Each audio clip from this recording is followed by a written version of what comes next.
beginning Yeah. of November. You are taking, I believe, satellite data, all kind of data that is involved in Liberland and its surroundings onto one platform, one website, where settlers can be informed, for example, what is currently very helpful, the water levels, because we are Exactly, yeah. experiencing high water, and people need to move to higher regions. Gregor, let me first of all wish you a happy new year, man. How has your Yeah, you too, all guys who are on the chat right now. Happy New Year, all the best, and may the new year be better than last one. Well, it wasn't a bad year. It wasn't a bad year, sure. but okay, that's a good outlook. Better than the last one. I can live up to. It can always be better. Yes, that's right. That's right. I've watched the New Year wish of Vito, as I keep on calling him, and I think with the election of Milei in Argentina, Liberland is really getting a lot of traction this year. I can see a lot of great stuff happening. Yeah, for sure. Well, there's this point, that he got elected, and even in the past he supported Liberland, so there might be some diplomatic outcome out of this election. Maybe Liberland will actually get officially recognized by UN member. Amazing. That would be great. Yeah. Tell me a little bit more about Leo, what you have been building, and how you have been doing that. What kind of team you are running it with, or is it just you? Yeah. Well, the Leo is Liberland Environmental Organization. It's actually second organization that I established in Liberland. The first one is Liberland Amateur Radio Association, which gathers many radio amateurs from all around the world who are also interested in such interesting project like Liberland. But about Leo, so Leo is Liberland Environmental Organization. So as its name implies, it deals with environment. So we try to monitor weather on Liberland and Danube height. But the platform, the website itself also provides different data like maps, so geographical data where the settlement is most feasible to do according to the possibility of flooding. So yeah, that's what we are doing the most. Our team involves many settlers who are now there, who are reporting on the state of the weather, the Danube there. But we will in the future also try to establish a proper measurement system, measurement station there to capture the environmental data like temperature, pressure, and the Danube height next to the Liberland itself, so we can predict according to all the stations around us what the river height will be in the future, so we can prepare for so Liberland settlers can prepare if there will be, for example, some high level of water. So yeah, that is crucial for settlers. Very good. Yeah, well, I will not go into my history with Liberland. As you know, I think 7 square kilometers is not enough to service the world. Yeah. But I'm really excited to see the project moving forward. I think it's a great catalyst to show people that a different reality exists and that everything we create can be recreated. Just like money, every border is a human invention, and we don't have to accept reality that we are born into. We can recreate new whatever. one. Yes. How often do you meet with the Liberland people, or how much activity is there today? Do you know the number of settlers? I don't know exactly on the Liberland itself. Maybe now, I don't know, around 10, but there are many more in Liberland Ark in Serbia, the eco village in next to Apatin. But yeah, I've seen that some families are even moving there, so with kids Great. and such. So they are creating a nice community there, where different people can connect and share their experience, their knowledge. I think the plan is also to establish some sort of school there. I've seen it. Well, Yeah.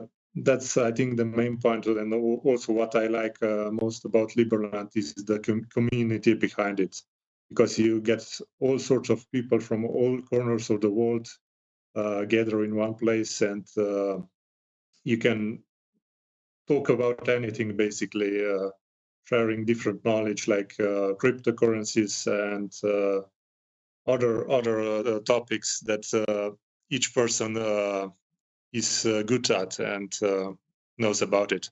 So maybe nice for our other two guests to mention is that the first value that Liberland ever produced was actually a SLP token on top of Bitcoin Cash.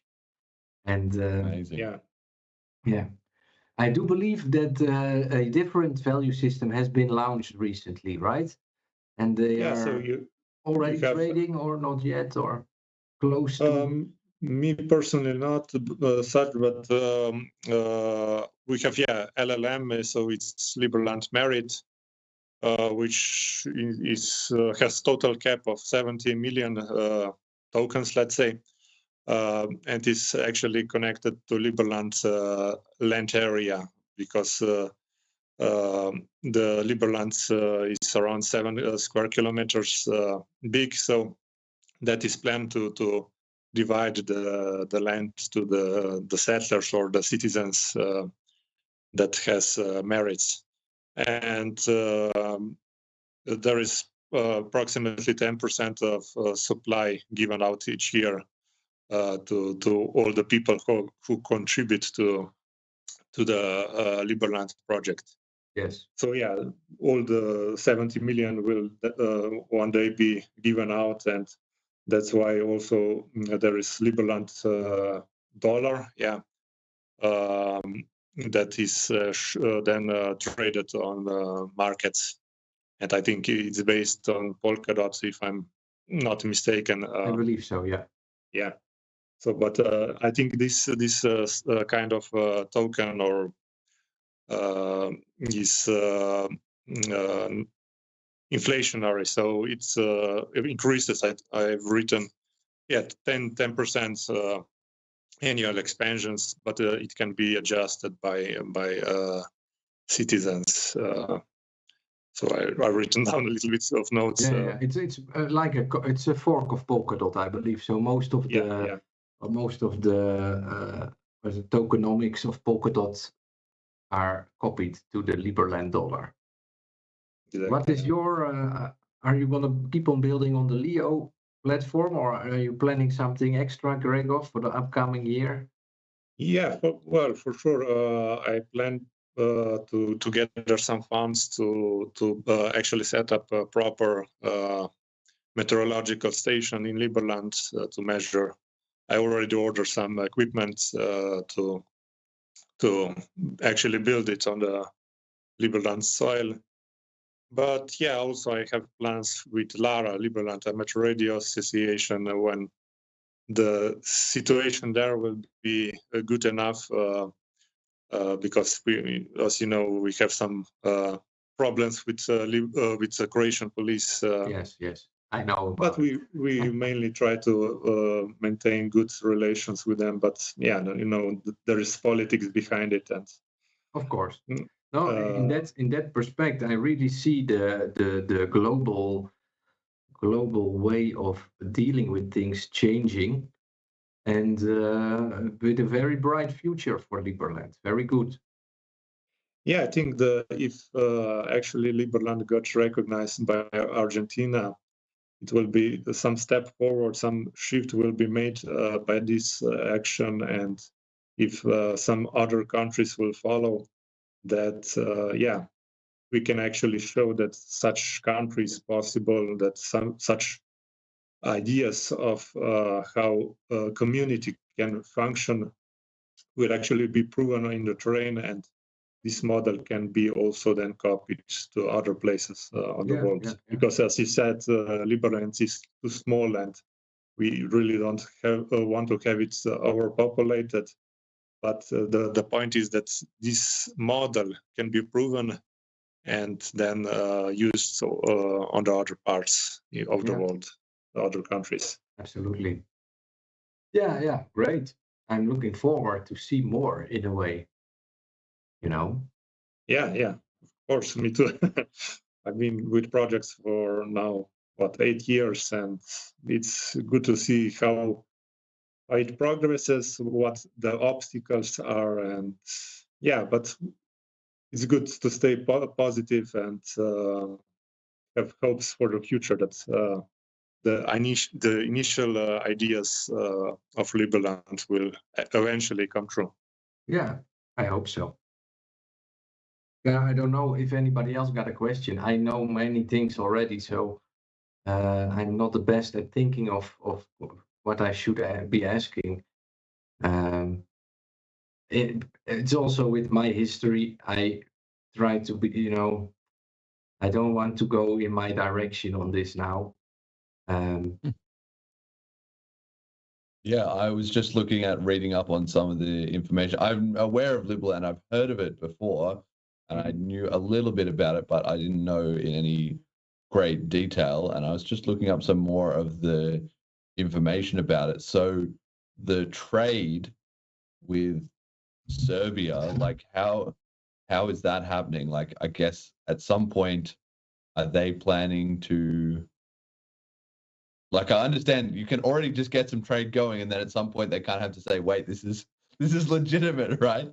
That's the plan. So, what does the Serbian or Croatian governments make of this so far? Well, Serbian government kind of ignores it because, as they stated in the beginning, in 2015, it's not based on their territory.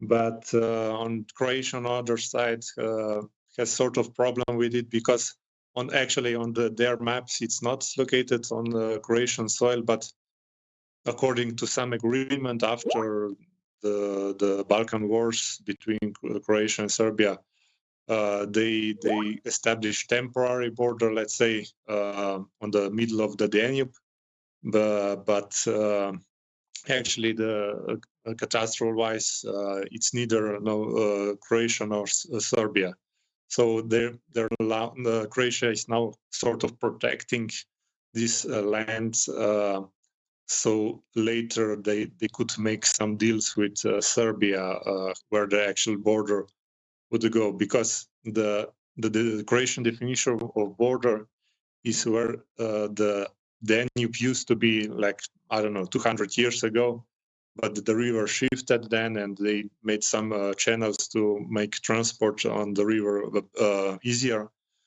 But yeah, the borders remained. On the other hand, you have Serbia, whose current definition of border is the middle of Danube. So you now there you get 3 pockets. They're not claimed, or weren't claimed by either of countries. And on the other side, of course, you have pockets that are claimed by both countries. And that was the basis of Liberland, how it became to be, because the beginning, the plan was to make a new country on the territory that isn't claimed by no country, so there is no conflict of interest there. But yeah, there's always politics behind it, and that's why we have some problems with Croatian police. Till August last year, actually, now 2023, they actually prohibited anyone to go there from any location, from Croatia or Serbia. But then suddenly they changed the politics and they allowed people to go there, but they still, well, they behave like it's Croatia, but at the same time, it's like it's not Croatia. And yeah, it's a little bit confusing situation. And there are many court cases now going on Croatian courts proving that Liberland is not based in Croatia, which by their definition, it's not. So yeah, well, there's some legal procedures now going on, some legal courts, but also diplomatic efforts how to get Liberland recognized worldwide and to show some significance and independence this way. But yeah, now after August, actually there is a permanent presence of settlers there. Even though there were some actions by Croatian state-owned forestry company who basically tear down some buildings that Liberlanders built there, but they remain there, even though even that fact. And yeah, they are mainly now on boats that are anchored next to Liberland. And that way we actually are proving the Montevideo Convention, the requirements, yes, to show that we are actually a country. Yeah. I can also add that within 2 weeks after the establishment of Liberland in 2015, the Serbian government released an official document claiming that the territory on which a new nation had settled, they didn't name Liberland specifically, was not Serbia. So from Serbian side, they made a very early claim that it was not Serbian territory. So Serbia is very positive and nice towards the Liberland project in a way. Without their acceptance of it being there, it wouldn't have been able to get so far until today. Exactly, and they also opened now a Liberland office in Belgrade.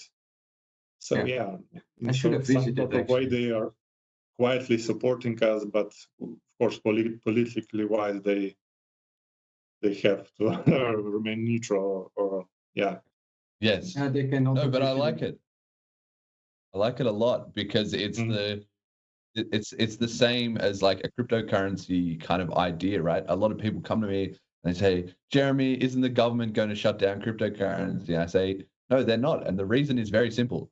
It's because cryptocurrency, like Bitcoin Cash, the Bitcoin Cash community, 365 days a year, they are doing Bitcoin Cash. The government, they're only fighting Bitcoin Cash 1 day a year, 5 days a year, like whatever. It comes up on their agenda. Oh, we got to stop this. And then something else, and they're onto something else, they're onto something else, they're onto something else. So it's a mismatched battle. Even if the government is much bigger, they only have a limited window of time, and it usually is only in fragments. Like, oh, we got to deal with this. Oh, we're distracted. We got to deal with this. We're distracted. The same thing with Liberland. If you get in there and you get people settling and you get things starting to happen, you get some economic trade going, then by the time some politician is coming along to fuck around with you, then you'd be like, what do you mean? We're here the whole time? And then they will, piss off after a little while. And then somebody new will come in, they'll forget about it. And by the time they come, you've done better, right? So if you just stay persistent, you'll carve out like a option. And we are still trying to build some relationship with surrounding community. So the most important thing is that we show ourselves as positive change because we just came there, but now we have to prove that we are actually wanting something good. And actually, by having Liberland there, it's proven that actually the surrounding areas would get a lot of benefits out of it because of all the economic opportunities that will be created with Liberland. So yeah, they just have to realize that actually this project is something also good for them, and they can benefit from it. Do you have any kind of, because if you've only got 7 kilometers of land, obviously one of the things that seems like an obvious strategy would be to obviously do things online, right? So if you created like some kind of like internet hub or like something you could have there, and then you could have offices, or you could have something for people who wanted to be there that could be like massively impactful, even if only on a very small area of land. Of course, yeah, there's already for some time now, there is a company registry that is basically you can register a company in Liberland, and you can do it online. You don't need to go to Liberland to have it. And yeah, that's already a reality. So that's awesome. That's so cool. Many things can be done now online, so you don't need to rely on the land itself. But yeah, it will also be good to have something there physically. That's there's also projects like Metaverse that also have Liberland. So yeah. Yes. That's awesome. That's awesome. I love this. This is so cool. I want to come visit sometime. Yeah, sure. Welcome. Guys, I need to have a quick toilet break. Other questions? Okay, Josh has to go to the toilet. Yeah, one quick break for me. I'm sitting on this computer for too long.